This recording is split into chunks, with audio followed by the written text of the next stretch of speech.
Time check on Tobago updates is brought to you by Flow. Time check on Tobago updates is brought to you by Flow, Tobago's newest fiber network.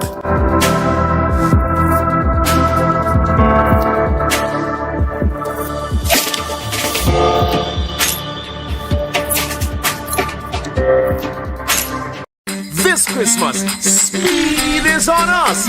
Get up to 300 megabits per second of speed with our new Link Up Plus plan. Enjoy more speed, more channels, and free streaming for less. Plus, introducing Link Up More with up to 1 gig download speed. Download, stream, video call, share memes, and more. Get free installation when you sign up in-store online today at discoverflow.co.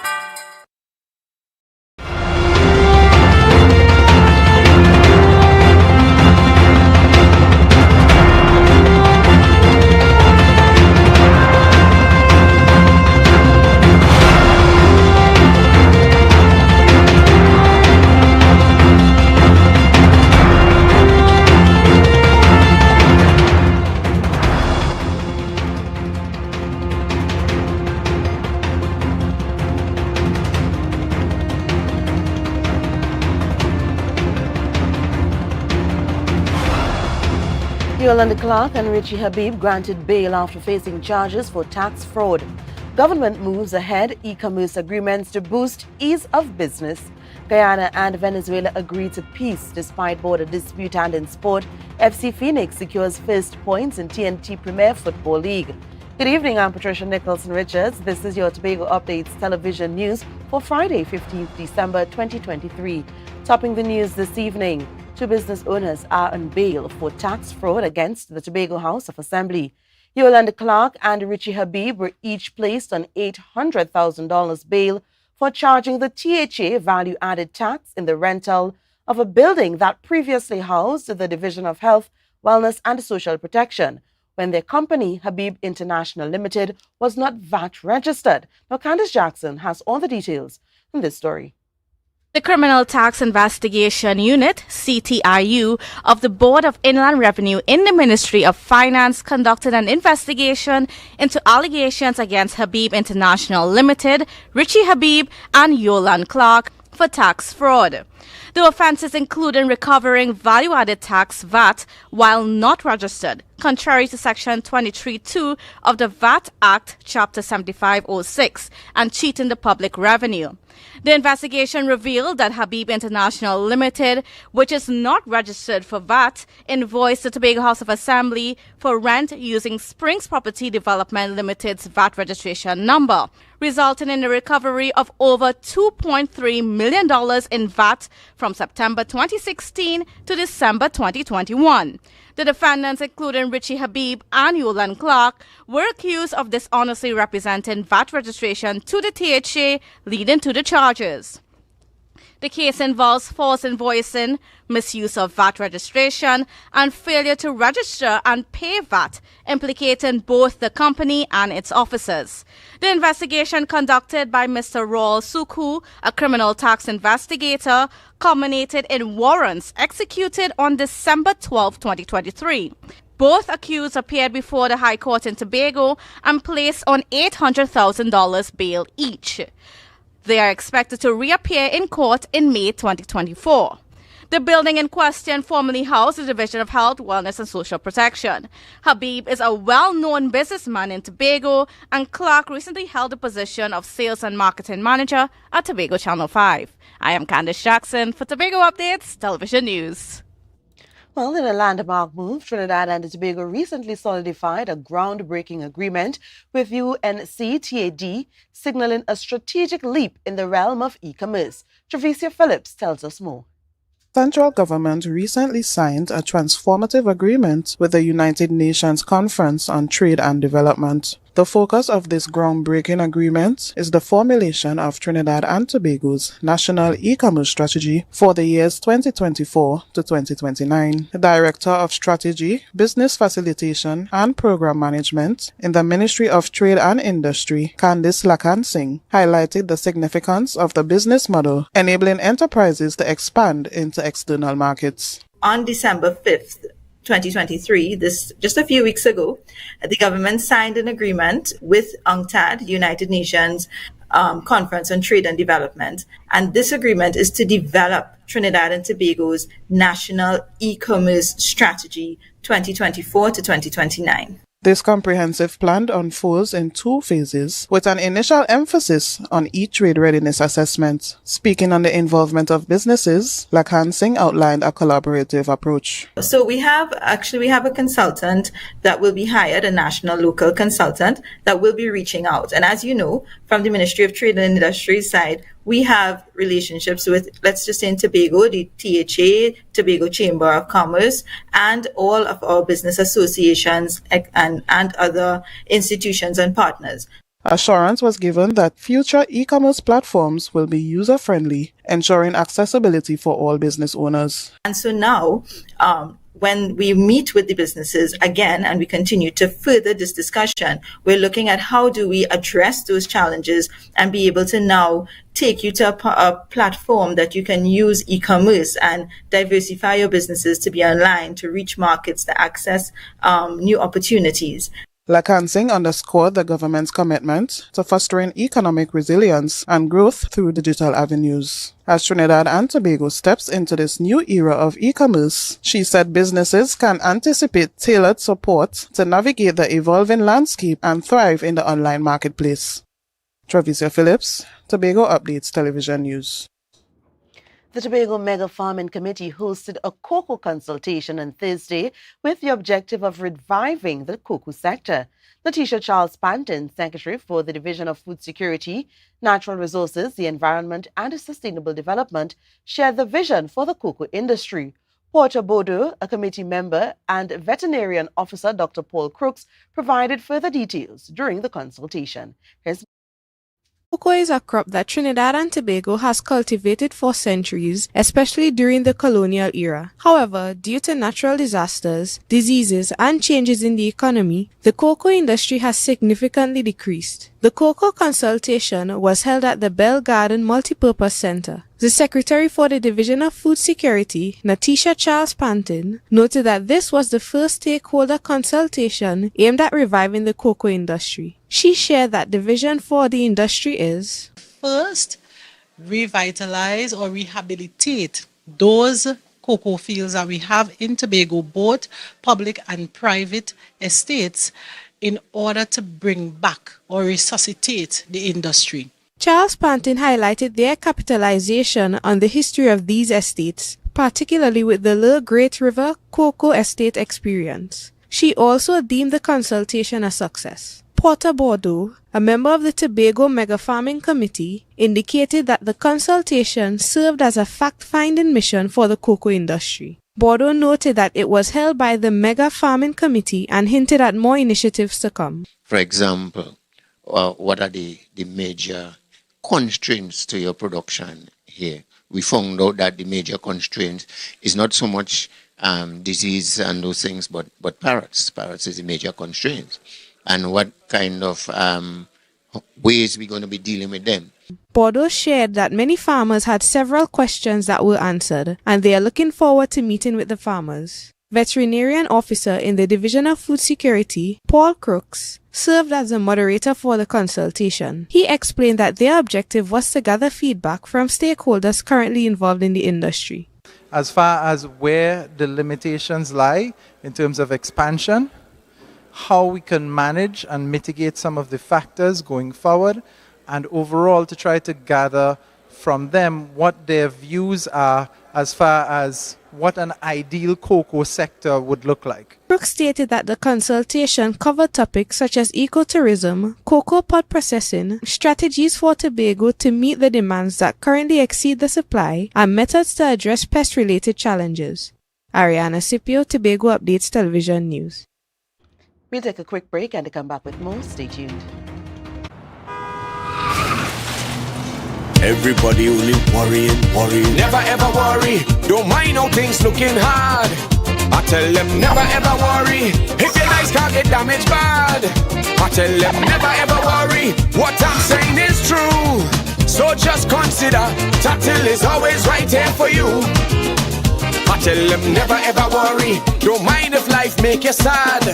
I tell them never. The fabric. Darlings, you must tell us where you got your new furnishings. We got them locally at Standard. They've got new chic European furniture, crafted from high quality material. Oh, Standard? No, it's Standard, their brand new Hive collection. Experience luxurious European furniture at a price you will love. The Hive collection, now exclusively available at Standard. This Christmas we celebrating, cause B-Mobile they coming with rating.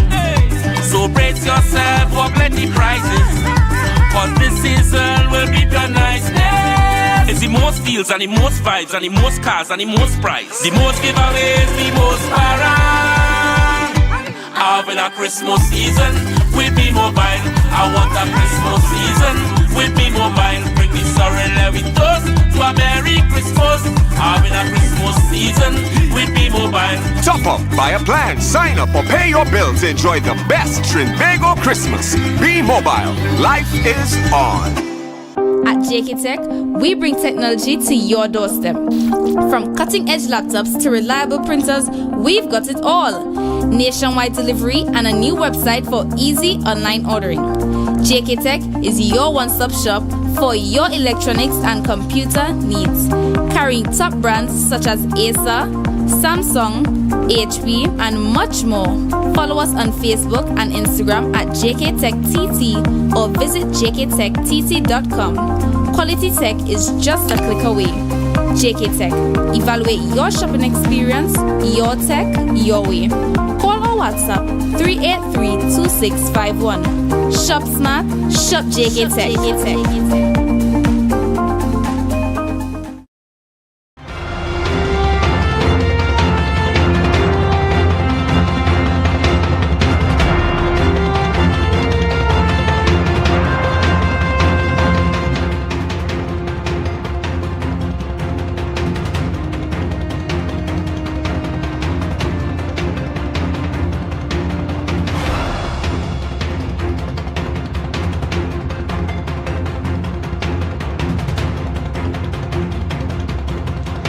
Back. The former government minister Marlene MacDonald was laid to rest, marking the end of a distinguished political career and a life dedicated to serving the people of Trinidad and Tobago. We have details in this story. A somber ceremony at the Cathedral of the Immaculate Conception in Independence Square, Port of Spain, former government minister Marlene MacDonald was laid to rest earlier today. A prominent figure in the People's National Movement administration, MacDonald's political journey began when she was elected as the member of Port of Spain South on November 5, 2007. At that time, she assumed the role of Minister of Community Development, Culture and Gender Affairs. Throughout her career, MacDonald played various roles, serving as the chief whip in opposition from 2010 to 2015. She was re-elected to the House of Representatives in September 2015 and subsequently appointed as the Minister of Housing and Urban Development.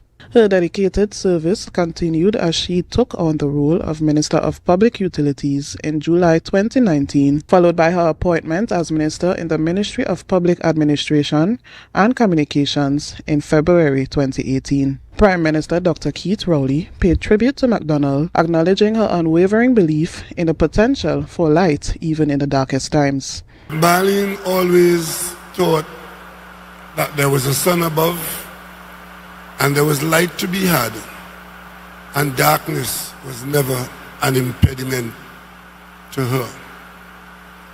Marlene's life took her to public service, where she represented the constituency of Port-of-Spain South.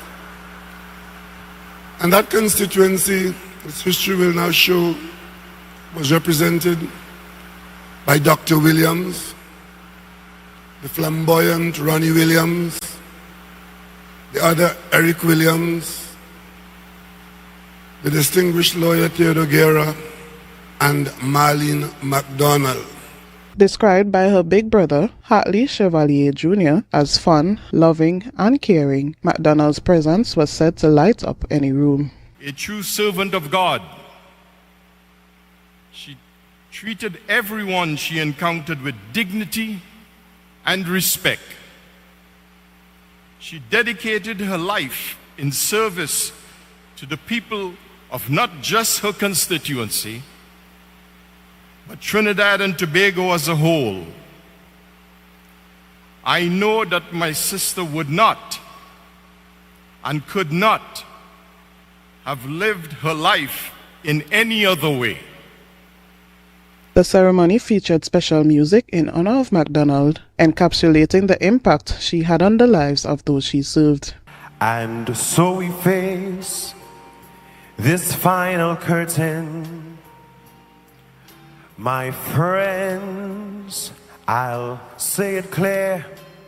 As friends, family, and colleagues bid their final farewell, Marlene MacDonald's legacy as a dedicated public servant will undoubtedly be remembered in the annals of Trinidad and Tobago's political history. Trevicia Phillips, Tobago Updates Television News.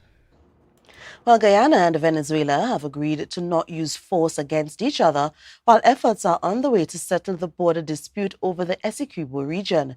Presidents Irfan Ali and Nicolas Maduro attended a meeting called by CARICOM and the CELAC and chaired by St. Vincent and the Grenadines Prime Minister Dr. Ralph Gonsalves. Among the CARICOM leaders present for the meeting was the Trinidad and Tobago's Prime Minister, Dr. Keith Rowley. Here's more. And Dr. Irfan Ali and Venezuela's President Nicolas Maduro reached a peace accord after extensive talks in St. Vincent and the Grenadines on Thursday. The declaration, entitled The Declaration of Argyle for Dialogue and Peace, was read by pro tempore President of the Community of Latin America and Caribbean Countries, CELAC, Dr. Ralph Gonsalves. It states that agreed that Guyana and Venezuela directly or indirectly will not threaten or use force against one another in any circumstances, including those consequential to any existing controversies between the two states. This means that the two countries should not try to resolve any conflicts that may develop by themselves. Agreed that both states will refrain, whether by words or deeds, from escalating any conflict or disagreement arising from any controversy between them. The two states will cooperate to avoid incidents on the ground conducive to tension between them. In the event of such an incident, the two states will immediately communicate with one another, the Caribbean Community, CARICOM, the Community of Latin America and the Caribbean, CELAC, and the President of Brazil to contain, reverse, and prevent its recurrence. Guyana and Venezuela have a long-standing territorial disputes mainly over the Essequibo region. The conflict involves historical claims, natural resource disputes, and different interpretations of border agreements. Following Venezuela's December 3rd referendum, which included a provision for annexing the Essequibo region, President Maduro declared it as Venezuela's newest military zone. State oil and mining companies were set to explore for resources, conduct a census, and issue identification cards. Maduro also issued a 3-month ultimatum for foreign companies in concessions awarded by Guyana to depart. The matter is currently before the International Court of Justice. However, Venezuela does not believe it is a matter for which the ICJ has jurisdiction. The Declaration of Argyle for Dialogue and Peace recognizes the two positions. Noted Guyana's assertion that it is committed to the process and procedures of the International Court of Justice for the resolution of the border controversy.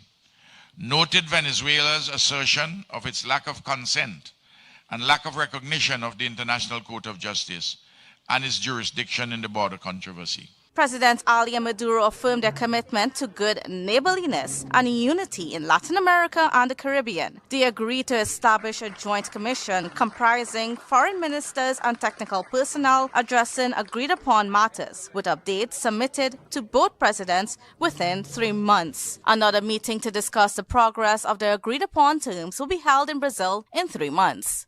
Candace Jackson, Tobago Updates, Television News. Now, every Christmas, Ken Patrick invites friends and family to celebrate by sharing memories at his lowlands home during this lighting up tradition. Reporter Tanika Cruikshank visited the home and brings us this beautiful story. Ken Patrick's annual Christmas tradition of illuminating his home in Lowlands has become a cherished local spectacle. Each year, he warmly welcomes friends and family, encouraging them to gather outside his festive, adorned house, fostering a shared experience and creating lasting memories for all. We started this project 9 years ago. We've been doing this, and every year it grows. We actually add on extra lights and decorations to the house. Patrick stated the purpose of lighting up is to commemorate the holiday season, foster coziness, and lift spirits on dark days. He went on to say that using various lights and decorations allows individuals to showcase their individuality and creativity. He wants his neighborhood to participate in this tradition and have some fun. First of all, me and my family, we love Christmas. Before we moved to Tobago, we would have decorated our home in the States as well. Came here to Tobago and we decided to carry on the tradition here as well. Patrick stated he normally begins preparations on December 1st and finishes by December 15th. With the assistance of two friends, he decorates his home. Prior to COVID-19 pandemic, Patrick claims he would throw a little event under the lights, but the expense of upkeep got to the point where he advised guests to remain outside. Only outside. If you're invited in, then yes, you can come in and take pictures, but we try to keep the crowd outside, and that's the better view of the house anyway. It's only outside. The light bill, we try to stay ahead, knowing that Christmas is coming, so, we maintain it. Tanika Cruikshank, Tobago Updates Television News. From sleek smartphones to futuristic smart home devices, it's a tech lover's dream that can be neatly wrapped up under the Christmas tree. The burning question on everyone's mind: what are the absolute hottest tech items of the year? Well, Ariana Sipiu has the latest in this story. New devices are always needed and appreciated. Gifting phones, tablets, laptops, and headphones is very common, especially during this festive season. Whether it's for a university student, entertainment for children, or individuals always on the go, the demand is high. Kezzy O'Connor, a sales representative for CPA, shared some of the best picks. There are speakers, there are chargers, flash drives, laptops, cameras, anything you need to get. She also recommended various electronics that people can purchase as gifts for their loved ones or even themselves. There are speakers, keyboards, well, obviously headphones, people have headphones, gaming consoles, controls, mouse, anything you could think of. The devices she mentioned can serve as suitable Christmas gifts for avid gamers, music enthusiasts, and individuals with a strong interest in electronics who wish to add more to their collection. Ariana Scipio, Tobago Updates Television News. Our sport report is coming up next. Stay tuned. Tobago Glass Supplies has been a leading name for over 37 years in the glass and aluminum market in Tobago. We provide an extensive range of high-quality, innovative aluminum and glass products for commercial and residential use. Competitive prices with superior and professional services by committed employees who are guided by rigid quality standards. Tobago Glass Supplies specializes in the manufacture and installation of glass and aluminum products that are essential to today's homeowners and the business environment. We are engaged in marketing, sales, and installation of a variety of products. These ranges from windows and doors to necessities such as mirrors for homes and vehicles, designed and manufactured in-house or imported.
10% off plus a chance to win over $100,000 in prizes. Call 800-4663.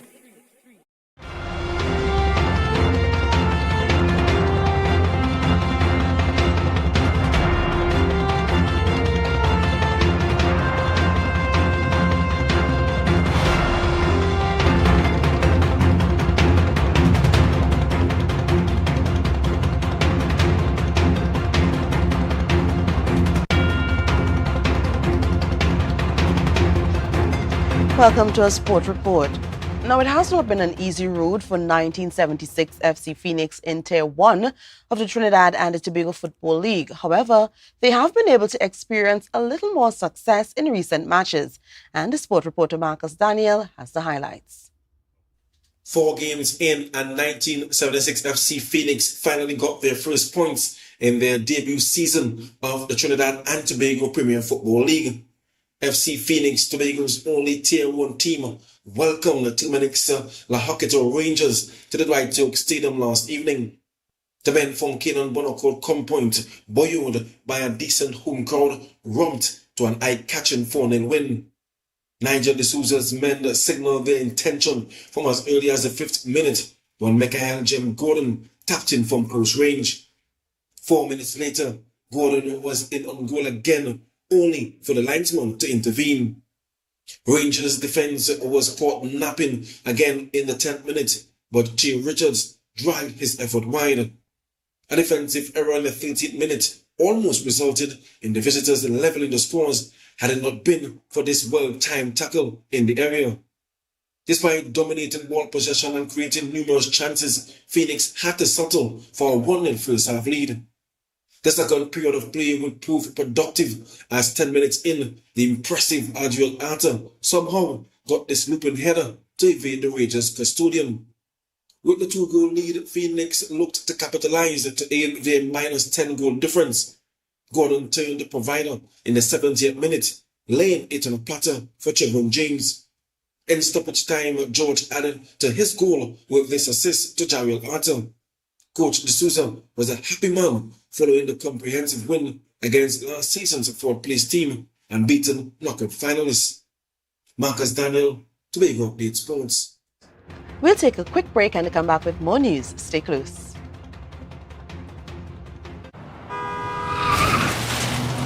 Everybody only worrying. Never ever worry. Don't mind how things looking hard. I tell them never ever worry. If your nice car get damaged bad, I tell them never ever worry. What I'm saying is true. So just consider Tatil is always right here for you. Never ever worry if sickness catch you off guard. I tell them never ever worry if times fall on you real hard. I tell them never ever worry. What I'm saying is true. So just consider Tatil will always be here for you. Never worry about a thing. Tatil, where people are people. You know what I mean.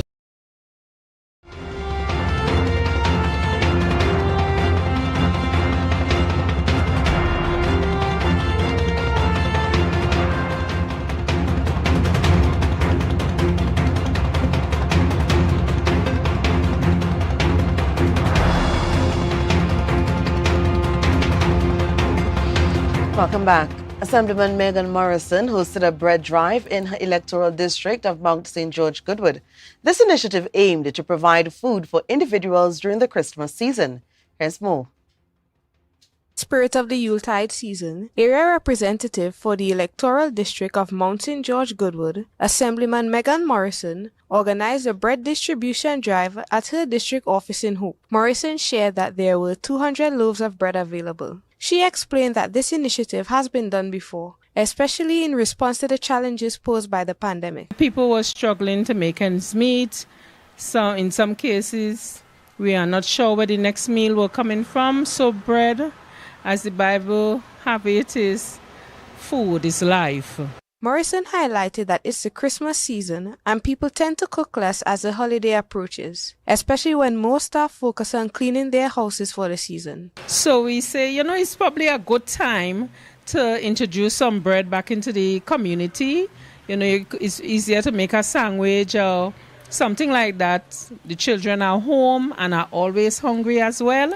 And we said, yes, it's a very good time to have a bread drive, and we did just that. She further explained that she invited members of her communities to come, and she added that even people from outside the community benefited from the bread drive. Ariana Scipio, Tobago Updates Television News. Staying in the Christmas spirit, Chief Secretary Farley Augustine hosted a senior citizens luncheon earlier this week at the Shore Park complex. The event was aimed at honoring the elderly of Tobago who have contributed significantly to society. The Chief Secretary shared some words of encouragement, and the Chief Administrator of the Office of the Chief Secretary, Mrs. Denise Toby-Quashie, also expressed words of appreciation for the elderly. Ariana Scipio has the report. Chief Secretary Farley Augustine hosted a delightful luncheon for seniors, emphasizing the event's significance by citing the biblical story of Sarah, who became pregnant at 90. He conveyed the timeless message that age is no barrier to fulfilling one's purpose in life. Every single one of you still have birthed in you a purpose that can be fulfilled. And while part of that might include taking care of the grandbabies, it is a lot more than that. Augustine continued by expressing that during his meeting with the Telecommunications Authority, he underwent their digital survey and realized that the elderly are being left behind in the process of digitization. We still have many of you here in this room who will still prefer to go to the bank and ask for a bank book to be updated, and will wish we go back to the days of a bank book. But the reality is that our world is not going back to the days of bank books. He encouraged them to embrace technology, find time to fulfill their purpose, and learn new skills. Augustine also urged them to pass their knowledge on to the younger generation. Chief Administrator in the Office of the Chief Secretary, Mrs. Denise Toby-Quashie, also addressed the event. Starting her speech with a quote, she said, "The strength of a society is built on the respect it shows to its elders," and emphasized that the event is much more than just showing respect. You may ask, what else is it about? Well, today is also about expressing love. The tradition of the Chief Secretary Senior Citizens Christmas Luncheon goes beyond the gesture of respect into the realm of love. The luncheon then commenced with persons partaking in food and music performances. Ariana Scipio, Tobago Updates Television News. Let's check in with the weather update from the TNT Met Office. Tonight, expect mostly clear and cool conditions, despite the occasional overnight shower with temperatures reaching 25 degrees Celsius. Tomorrow will be generally hot and sunny, with a chance of a few cloudy patches and isolated showers. The night will be mostly fair, with temperatures rising to 31 degrees Celsius during the day and falling to 25 degrees at night. On Sunday, anticipate a mix of a few cloudy intervals and spotty showers, interrupting an otherwise generally fair, slightly hazy and occasionally breezy day. Temperatures will range between 25 and 31 degrees Celsius. Seas are moderately rough, with waves up to 2 meters in open waters and less than 1 meter in sheltered areas. And that's how we end this evening's newscast, recapping the headlines. Yolanda Clark and Richie Habib granted bail after facing charges for tax fraud. Government moves ahead e-commerce agreements to boost ease of business. Guyana and Venezuela agree to peace despite border dispute. And in sport, FC Phoenix secures first points in TNT Premier Football League. I'm Patricia Nicholson Richards, thanking you so much for joining us and wishing you a good night.